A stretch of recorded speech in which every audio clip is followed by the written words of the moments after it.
The Kurds are tending to leave, and that's good. Let them have their borders.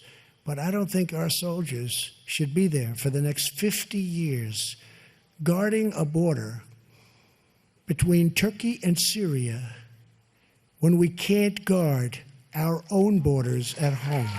I don't think so.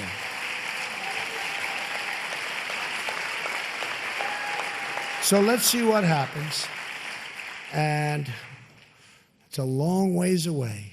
We killed ISIS. We defeated. We did our job. We have to go home. We did our job. You know the story. I went over to Iraq and they said, "We can do it, sir." They told me it was going to take 1 year to 2 years, my Washington generals. Highly overrated. He said, "It's going to take 1 year to 2 years." I said, "Man, that's a long time." Remember, I wanted to pull out. Dana, it was 97%. I wanted to go. I said, "That's enough. Let's get out." You wouldn't believe, the military-industrial complex came down on me, so I went to get 100%. But it was going to take 1 year to 2 years.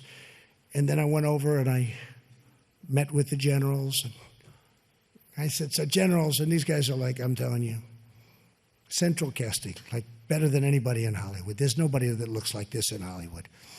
I said, a couple of them looked better than Tom Cruise. They're just tougher and taller. Better than Tom Cruise. But I said, "So, General, let me ask you the big question. Let me ask you." They said it's going to take 1 year, maybe 2.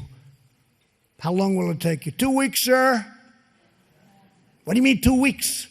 We can do it in 2 weeks, maybe a month, but 2 weeks, sir." "How do you do that? And why are they saying you can do it in so much longer?" They say, "Sir, 2 weeks, we're going to hit them in the left. We're going to hit them in the right.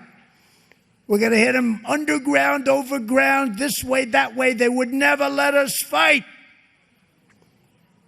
I said, "But I will."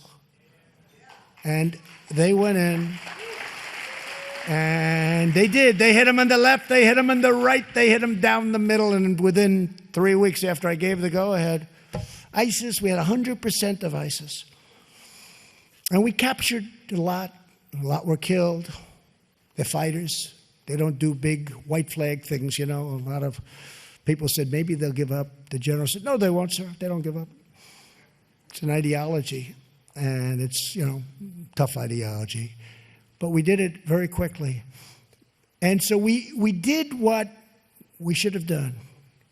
Most of these fighters came from Europe. They came from Germany. They came from France. They came from many countries in Europe. And I called them. I said, "You got to take back your fighters." They said, "Nope, we don't want them."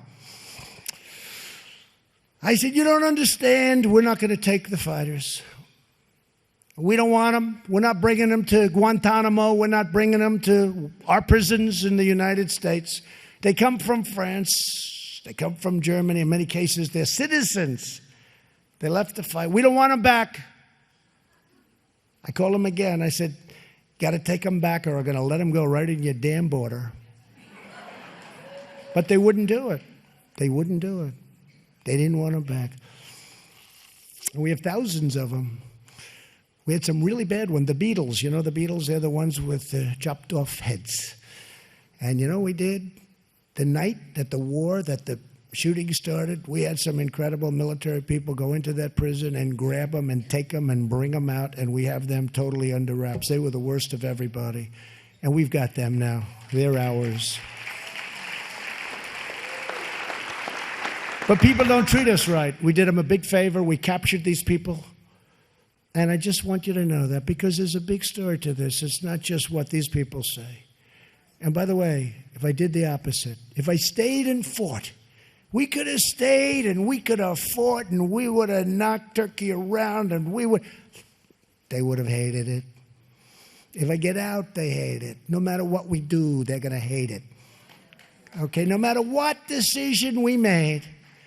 And if I'm right, and if the Kurds do back up, and we hope they do, I hope they do, because it's very hard to beat a force where they have planes and they don't, where they have weapons that the Kurds don't have. We've paid a lot of money to the Kurds over the years. And don't forget, they're fighting for their land. They haven't helped us fighting for our land. They're fighting for their land, and that's good. But we've helped them. But no matter what we did, The media will say it's the wrong decision. I see it. Makes no difference. If I said, we're going to stay and fight, we're going to fight them like you never saw, they'll say, it's terrible. I told you he loves war. Don't forget, when I got elected, everybody thought that I'd be in, Dana, World War III the first day, right? Now they say, not only aren't we, but we have the strongest economy in the history of our country. You know, it's pretty good.